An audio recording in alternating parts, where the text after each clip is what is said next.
ஆமா அழுக்கா இருப்போம், கருப்பா கலையா இருப்போம், ஒன்னு உசுரா இருப்போம். புலிங்க இருக்காங்க என்னோட இல்லாம யாருக்கும் தவளுண்டு நீ இல்ல தவளத்தாவே நில்லு ஏன் ஆளு நண்பாடி நெஞ்சுக்குள்ள குடியிருக்கும்.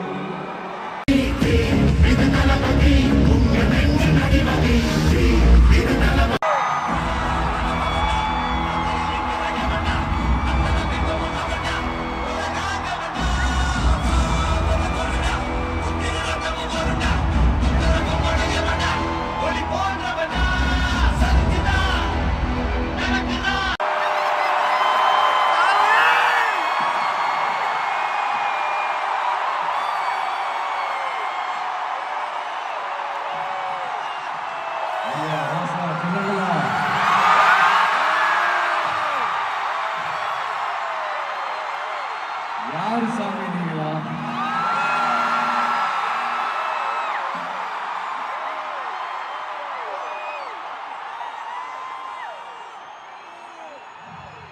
என் நெஞ்சில் குடியிருக்கும்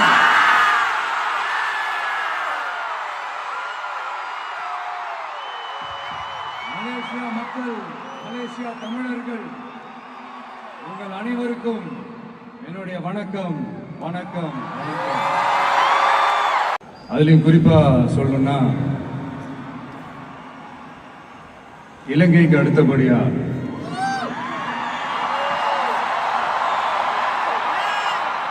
அதிகமான தமிழர்கள் வாழ்ற ஊர்னா நம்ம மலேசியான்னு சொல்லலாம்.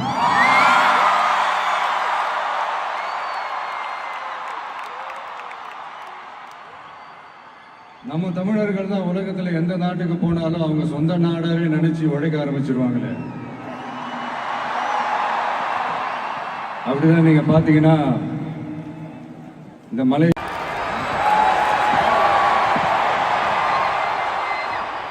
அப்படின்னு நிறைய பேர் சொல்லி கேள்விப்படும் போது உண்மையிலே ரொம்ப சந்தோஷமா தான்.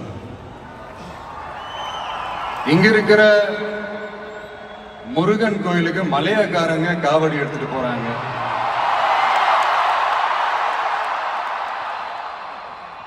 இங்க இருக்கிற சைனாக்காரங்க ரொம்ப அழகா தமிழ் பேசுறாங்க.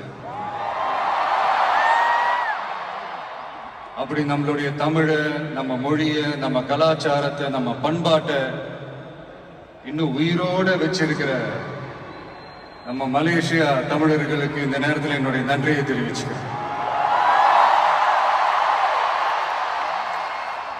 அது மட்டும் இல்ல, இத்தனை வருஷமா நீங்க தமிழ் சினிமாவுக்கு கொடுத்திருக்கிற அந்த ஆதரவு கொஞ்சம் நெஞ்ச ஆதரவு இல்லைங்க, மிகப்பெரிய ஆதரவு. இந்த ஓவர்சீஸ் பிசினஸ்ல எல்லாம் நிறைய நாடுகள் இருக்கு. அதுல ரொம்ப முக்கியமான மார்க்கெட் இந்த மலேசியா மார்க்கெட்னு சொல்லுவாங்க.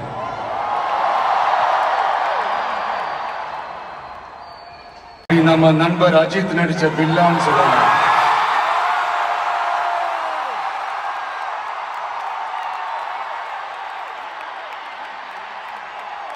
இன்னும் நிறைய படங்கள் இருக்கு. என் படங்கள்ல காவலன், குருவி எல்லாம் எங்க ஷூட் வந்தப்போ ரொம்பவே சப்போர்ட்டிவா இருந்திருக்கிறீங்க. யாதும் ஊரே யாவரும் கேளீர்னா அது நீங்க தாங்க. அப்படிப்பட்ட இந்த மலேசியால இந்த ஜனநாயகன் படத்தினுடைய அது சொல்லாமா வேணாமான்னு தெரியல, என்னோட கடைசி படமான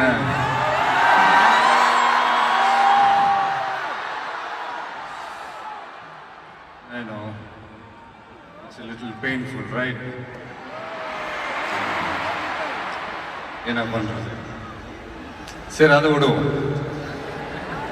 இந்த ஜனநாயகன் படத்தினுடைய இந்த ஆடியோ லான்ச் இங்க அணியோட கான்செப்ட்லயும் சேர்ந்து நடக்கிறது உண்மையிலே ரொம்ப பெருமையா இருக்கு. பிளஸ் இந்த மலேசியா கவர்மெண்ட்டுக்கும் இந்த நேரத்தில் என்னுடைய நன்றியை தெரிவிச்சு.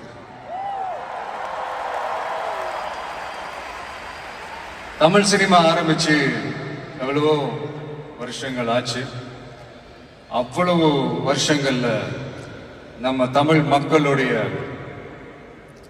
அந்த சந்தோஷத்துல, துக்கத்துல, கொண்டாட்டத்துல, குடும்பத்துல, ஆன்மீகத்துல, உழைப்புல, அரசியல்னு சொல்லி எல்லாத்துலயுமே நம்ம தமிழ் சினிமா அப்படியே கலந்து ஊறி போய் இருக்கு.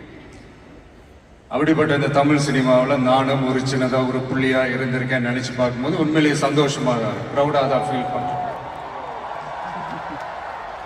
சினிமா விட்டு ஏன் போறீங்க அப்படின்ட்டு நிறைய பேர் கேட்குறாங்க.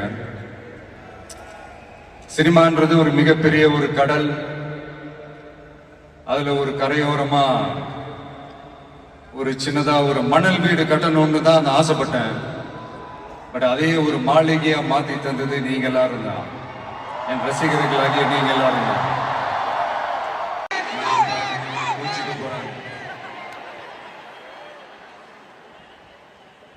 ஒரு குட்டி கதை மாதிரி ஒரு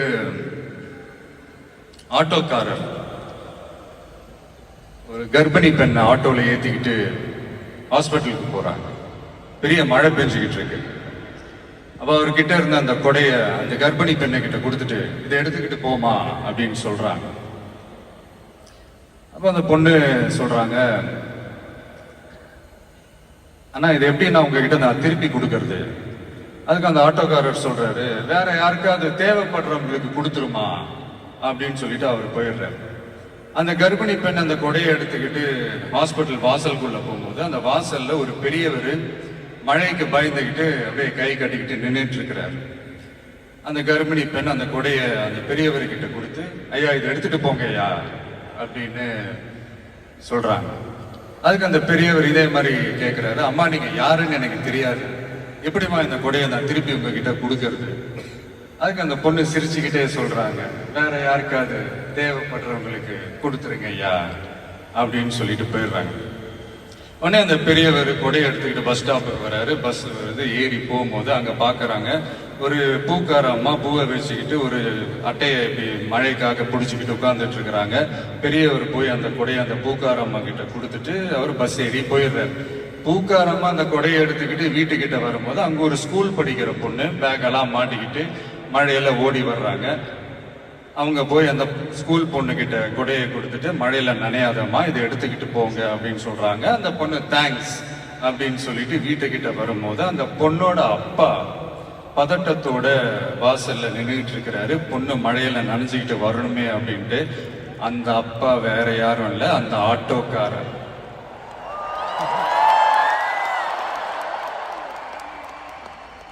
அந்த குடை அவர் கொடுத்த குடை. So the moral of the story is,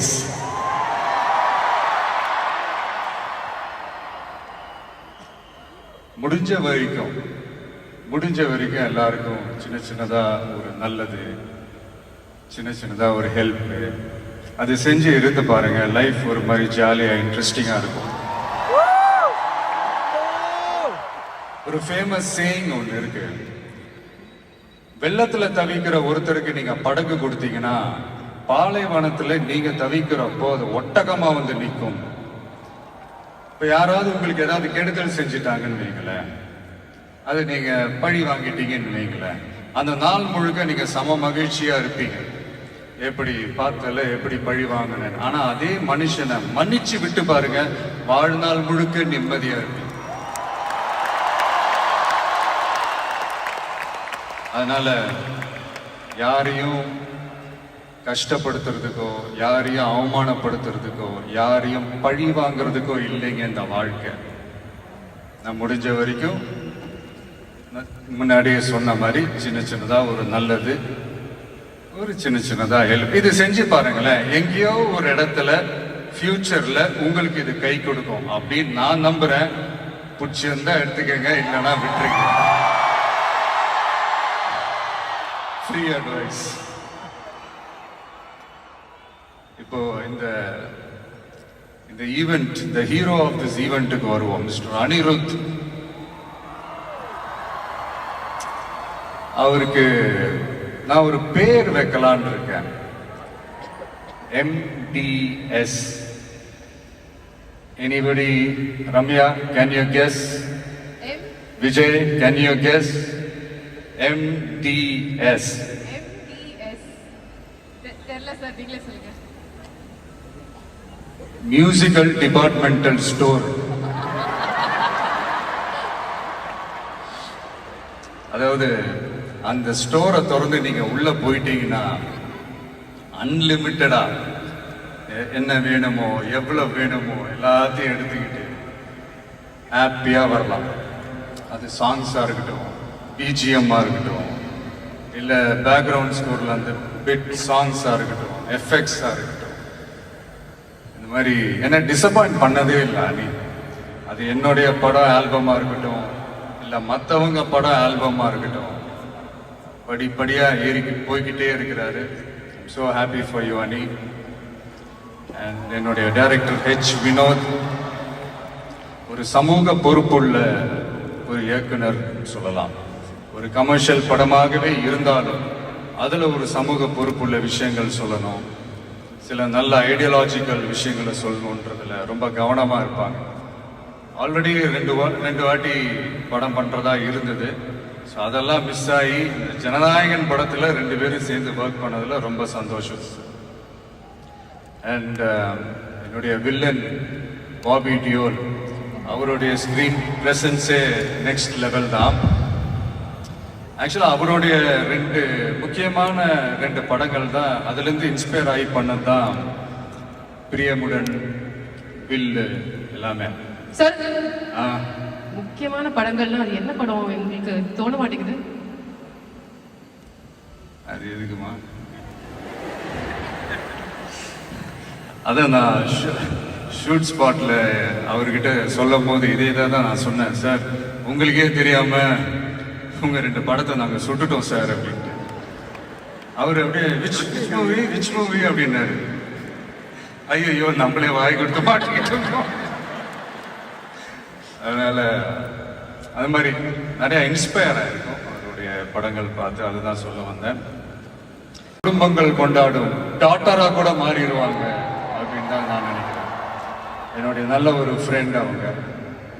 and Pooja, Tamil சினிமாவின் மோனிகா பெலுஜி, அவங்களுடைய நடிப்பா இருக்கட்டும், டான்ஸா இருக்கட்டும், ஸ்கிரீன் பிரசன்ஸா இருக்கட்டும், எல்லாமே next level. And Prakash Raj, ஜென்ரலா ஹீரோவுக்கும் ஹீரோயினுக்கு தான் நல்ல இந்த ஒரு கெமிஸ்ட்ரி ஒர்க் அவுட் ஆகும்னு சொல்லுவாங்கல்ல. எனக்கு ஆக்சுவலா எனக்கும் பிரகாஷுக்கும் நல்ல கெமிஸ்ட்ரி ஒர்க் அவுட் ஆகும். இந்த ஹீரோ வில்லன் அந்த காம்போ நான் சொல்றது கில்லி டேஸ்ல இருந்தே சொல்றேன். கில்லியா இருக்கட்டும், போக்கிரியா இருக்கட்டும், சிவகாசியா இருக்கட்டும், இல்லை இப்போ ஜனநாயகன் வரைக்கும் அந்த ப்ராசஸ்ல நான் ரொம்பவே என்ஜாய் பண்ணேன். தேங்க்யூ பிரகாஷ். முக்கியமா என்னுடைய ப்ரொடியூசர் கேவிஎன் சார், அவங்க ஆக்சுவலா இந்த படம் 2023லயே அந்த பேச்சுவார்த்தை எல்லாம் ஸ்டார்ட் ஆயிடுச்சு. இந்த மாதிரி படம் பண்ண போறோம்ட்டு. அதே நேரத்தில் நான் வந்து என்னோட இந்த பொலிட்டிக்கல் சைடும் அது அந்த அனௌன்ஸ்மெண்ட்லாம் வந்துருச்சு. அப்போ நான் அவர்கிட்ட நான் கேட்ட ஒரே ஒரு விஷயம் தான் அவர்கிட்ட நான் கேட்டேன். சார், சும்மாவே என் படத்துக்கு பிரச்சனை வரும், இதுல வேற ட்ராக்கை நோக்கி போறேன், எப்படி சார் இந்த டைம்ல நீங்க படம் எடுத்து பண்றீங்களா, பரவாயில்லையான்னு கேட்டேன். அவர் அதெல்லாம் யோசிக்கவே இல்லை, இமீடியட்டா பண்ணலாம் அப்படின்ட்டு அந்த பாசிட்டிவ் வைபை எங்க மேல திருப்பி விட்டார். ஸோ இந்த நேரத்தில் அந்த படம் நீங்க எடுத்து பண்ணதுக்கு ரொம்ப நன்றி சார். ஏன்னா அதுலேருந்து ஸ்டார்ட் ஆகி இன்னைக்கு இந்த ஆடியோ ஃபங்க்ஷன் வரைக்கும் வந்து நின்றுருக்கிறோம். எதுலையுமே தலையிட மாட்டார். நம்மளுடைய கோ ப்ரொடியூசர்ஸ் ஜெகதீஷ், லோஹித்லாம் சொல்லுவாங்க, இவர் என்ன சார் எதுலையுமே தலையிடவே மாட்டாரு, என்ன நடக்குது, ஏது நடக்குது, ஷூட்டிங் நடக்குதா இல்லையா, என்ன செலவாகுது, எதுவுமே கேட்க மாட்டேன்றாரு. அது ஒரு விதத்துல பிளஸ் ஆகவே இருந்தாலும் இன்னொரு விதத்துல மைனஸ் ஆகவும் இருக்குது அப்படின்ற மாதிரி விளையாட்டா சொல்லிட்டு இருப்பாங்க. ரொம்ப அவருக்கு இந்த மாஸ் பிலிம் வலுவான எதிரிகள் இருக்கணும்.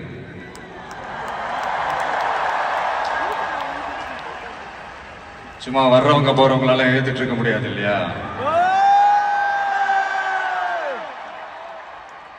வலுவா இருக்கிறவங்கள தானே எதிர்க்க முடியும். அப்பதானே நாம ஜெயிக்கிற அளவுக்கு வலிமையா இருக்கோம்னு அர்த்தம். இப்ப ரீசெண்டா நம்மளை பத்தி ஒரு பேச்சு ஒண்ணு ஓடிட்டு இருக்கு. விஜய் என்ன தனியா வருவாரா அணியா வருவாரா அப்படின்னு. நம்ம எப்பங்க தனியா இருந்திருக்கிறோம்? 33 வருஷமா உங்களோட தானே இருக்கிறோம், மக்களோட தானே இருக்கிறோம். அப்ப அது ஒரு மிகப்பெரிய ஒரு அணி தானே. அது எப்படி தனின்னு சொல்ல முடியும்? இப்ப கூட பாருங்க, தனியா அணியான் விளக்கமா சொல்ல மாட்டேங்கிறாருன்னு உங்களுக்கு தோணும். சஸ்பென்ஸ் ஒண்ணு இருந்தா தானே கிக் இருக்கும். இதெல்லாம் கைத்தட்டலுக்காக நான் சொல்லல, மனசுல இருந்து பேசுறேன், மக்களுக்காக பேசுறேன். மக்களுக்காக பேசுறதோட மட்டும் நிப்பாட்டிடக்கூடாது, அதை செய்யணும். எல்லாத்தையும் விட முக்கியம் செய்யறத தான் சொல்லணும்.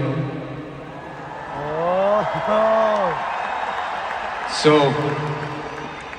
2026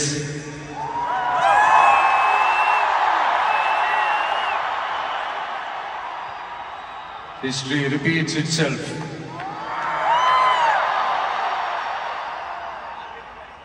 Let's be prepared to embrace it for the people. Thank you, Malaysia. Thank you once again.